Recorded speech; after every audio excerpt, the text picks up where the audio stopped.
thunderstorm warning for Wayne County, northwestern Union County, Indiana, northern Fayette County, Indiana, until 11 p.m.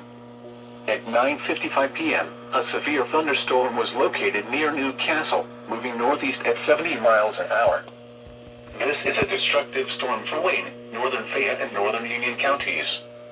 Hazard, 80 miles an hour wind gusts and quarter-size hail. Source, radar indicated. Impact, flying debris will be dangerous to those caught without shelter. Mobile homes will be heavily damaged.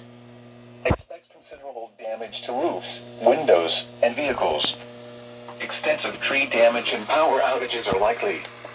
Locations impacted include Richmond Municipal Airport, Mount Auburn, Franklin, Dublin, Spring Grove, Abington, Cambridge City, East Germantown, Interstate 70 at exit 145, Bentonville, Economy, Greens Fork, Williamsburg, Bethel, Hagerstown, Fountain City, Boston, Middleborough, Whitewater, and Jacksonburg.